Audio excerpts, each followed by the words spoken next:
So David Ayer posted this picture on his Instagram stories, and it's a new picture of Jared Leto's Joker in his Ayer cut of the Suicide Squad.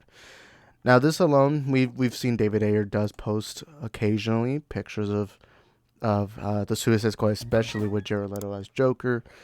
But the main important thing is he put out this tweet. He put it in Spanish, but I just actually just now I actually didn't know about this, but Twitter has a translation feature. But it says, I spoke to him a while ago, all with patience. He has the right to put together his new universe before visiting the past. Cheer up, good things are coming.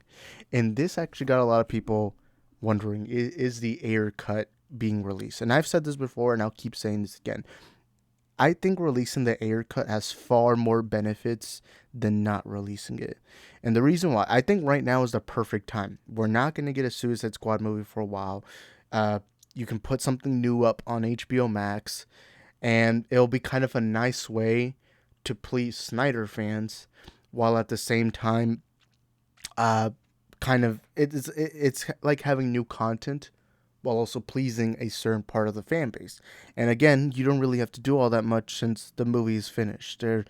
This isn't like the Snyder Cut. The Snyder Cut needed $70 million more in order to finish the VFX, get some extra shots, and all that.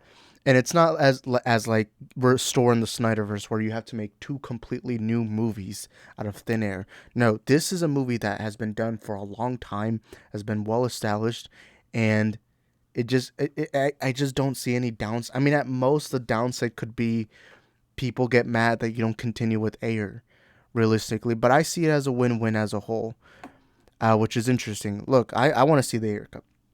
I want to see it. I didn't really like the Suicide Squad we ended up getting. I'll even say this right now. I don't think the Ayer Cut would be anywhere near as good as James Gunn's Suicide Squad. I just love James Gunn's Suicide Squad. But I look back at the trailers, like, and you'll notice there's a major difference. Look at the teaser trailer for Suicide Squad, and look at the official trailer for Suicide Squad. They're so different. One is this dark toned, gritty story of criminals maybe becoming heroes, while the other one is more of a bright, colorful wannabe Guardians of the Galaxy that the only reason why people went to go watch the movie was because they thought Harley Quinn looks cool, and the fact that they played Bohemian Rhapsody by Queen. I've actually heard legitimate people tell me that the only reason they went to go watch that movie was because that song was in the trailers. But I can't blame them, because part of the reason why I was hyped up for Thor Love and Thunder was because they played Sweet Child of Mine by Guns N' Roses. But no, this tweet is very interesting. Now, here's what I do think has happened. And again, this isn't a scoop. This isn't anything. This is just me going based on a theory. What I assume possibly could have happened is he has talked to Gunn. He may not be close to Gunn. Maybe he's kind of like, to me, I always hate when people say these two people are best friends, and then you'll rarely find pictures of those people. Realistically, you never know what a relationship between two people is unless it's like very open. Like, for example, Matt Damon and Ben Affleck. Everyone knows they're very close together, you know? Uh, but with Gunn and Zack Snyder, same thing with David Ayer. It's kind of like, from the public persona, they have been buddy buddy. They've been good, but we really don't know their relationship. But if I'm going to assume, I do think Gunn has talked to Ayer. Now, the reason why I think the Ayer could come out is we are not going to be getting a James Gunn DC movie until 2025. And right now you have a period, because you can make the argument that if they release the Ayer cut right now, 2023, you have nearly 2 years for people to kind of forget about it. Even if it's great, you have 2 years for people to forget about it as a one-off type of film. Ultimately, do I think it's possible? I don't know. And the only proof you can have of Gunn and Ayer having some type of friendship is when Gunn did his Suicide Squad movie. If you look at the credits, he did credit David Ayer. It was kind of like a thank you to David Ayer. He has said that he wants to talk to Ayer and all that. It's really interesting. I really don't know, but again, there's almost I the negatives that I've heard, because I've heard some people on Twitter being like, "Oh, if you do this, you're only gonna please the angry people." But at the end of the day, this is business. Business is business. You got to make money when you can. And while maybe restoring the Snyderverse may not be profitable, at least, I don't know, it depends what numbers Zaslav has, releasing the Ayer cut has a lot more ability of getting some kind of profit from it. Because again, it's a movie that's done. You don't need to do reshoots. You don't need to do. At most, you're probably gonna have some extra VFX. At most, that's it. But realistically, now is the best time. No Suicide Squad movies happening. No Gunn DC movies happening. Right now, the Snyder era, that DCU era, that is still going to go on for this year. 2023 is the final year of the Snyder DCEU. And so you might as well kind of add this, especially if you're trying to get more subscribers to your streaming platform. Maybe you just want some extra cash. It's like there's going to be no brand confusion because this is the final year of that DCU. The Flash, Aquaman, Shazam, Fury of the Gods.